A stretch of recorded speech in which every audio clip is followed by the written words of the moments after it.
The sound of Wycliffe's country. DCR, the channel you want to listen to.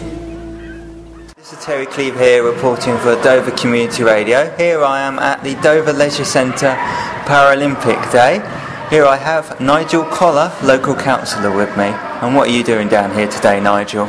Just enjoying watching the youngsters enjoying themselves, and particularly seeing how people are dealing with their disabilities in a sporting way and really enjoying themselves and making the most of things. And why do you think it's important to promote the Paralympic Games? It's involvement of everybody. As the Olympic movement says, it's inspire a generation. There is no barriers. I mean, there's some wonderful Paralympians out there, and indeed para sports people in general. And I've met quite a few, and they're really, really keyed up, and as keen as the other athletes. So, have you been getting involved with the activities down here today as well, Nigel? Not at the moment, but I only just arrived, so no bounds what they'll draw me into later. They've got a habit of drawing me into these things, but there again, you know me, I'm always out in the community and always willing to be with the people. Do you think it's important to promote exercise and breaking down barriers in communities, particularly Dover? I think breaking down barriers in communities is a big thing, particularly the adults, the older adults to the youngsters.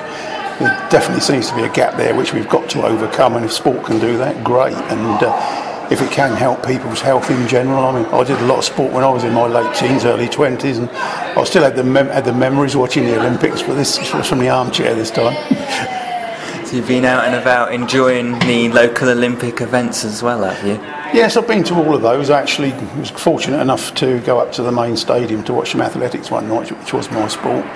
And very enjoyable, never to be forgotten evening that was. And, saw some crack athletes, and yes, I did see Usain Bolt receive his gold for the 100 metres. Really? Didn't see the race, but of course the medal ceremony lasted longer.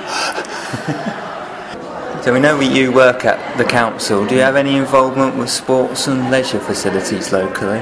Only indirectly, because under the properties, of course, both Dover Leisure Centre and Tides are district council owned, although they're operated very successfully by Vista Leisure. But the actual operation comes more under the community's portfolio, which Chandler holds. And what sort of activities do Dover District Council sport-wise do in the community? Well, this is something that I was talking to one of my colleagues about last week. Actually, we know there's got to be a legacy. We can't say more than that at the moment, but we're looking into it. Let's put it that way. You're the first one to hear that, Terry. That'd be great to hear. So, are there any other sporting developments across the district? I know, for instance, Deal has got a new tennis centre. Is there any other plans? Not at the moment. Obviously, we're going more into youth work at the moment in the whole district, which again is the community's portfolio. So I'm looking at that from the side and helping out where I can. But we've got to bring people together. Obviously, we've got to look at our facilities, but you come up against the old enemy all the time, money. And going back to the Olympics, do you think that showed what Dover can do, organising an event or turning out for an event such as that? What pleased me most about that was the enthusiasm of everybody involved.